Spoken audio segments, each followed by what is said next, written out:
In the early 1970s, America was divided. The Vietnam War dragged on, and distrust in government was growing.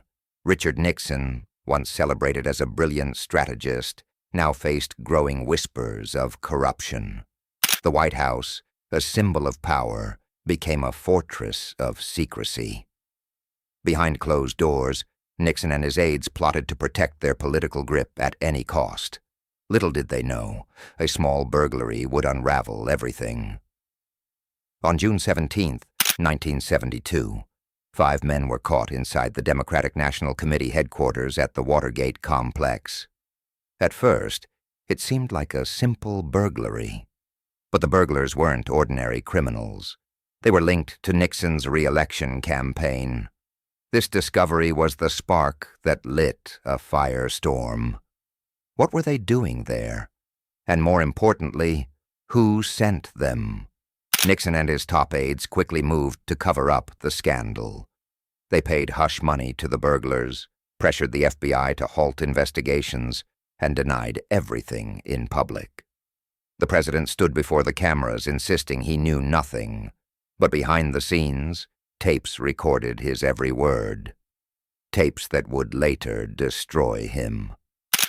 2 young reporters from the Washington Post, Bob Woodward and Carl Bernstein, refused to let the story die. Guided by a secret informant known as Deep Throat, they uncovered links between the burglars and the White House.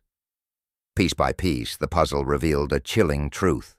The break-in was part of a larger campaign of political espionage. By 1973, the scandal exploded into public view. Televised Senate hearings revealed shocking testimony about wiretaps, slush funds, and a culture of corruption. Millions of Americans watched as former aides exposed Nixon's inner circle. Suddenly, the president's image as a strong leader began to crumble. The investigation uncovered a bombshell. Nixon had secretly recorded all conversations in the Oval Office. These tapes held the truth, but Nixon refused to hand them over. The battle between the president and Congress turned into a constitutional crisis. What was on those tapes? The nation held its breath. On October the 20th, 1973, Nixon ordered the firing of Special Prosecutor Archibald Cox, who demanded the tapes. One by one, top Justice Department officials resigned rather than obey Nixon's orders. This night of chaos became known as the Saturday Night Massacre, and it destroyed what little trust remained in his presidency.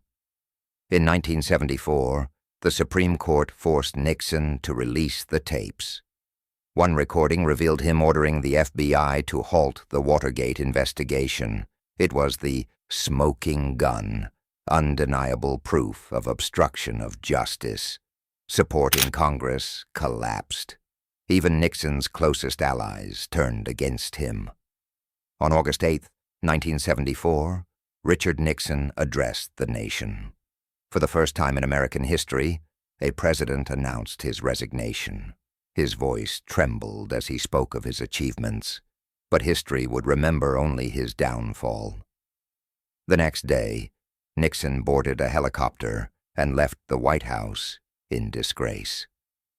The Watergate scandal forever changed America. It exposed the dangers of unchecked power and reminded citizens that even presidents are not above the law. New reforms were introduced and trust in government would never fully recover.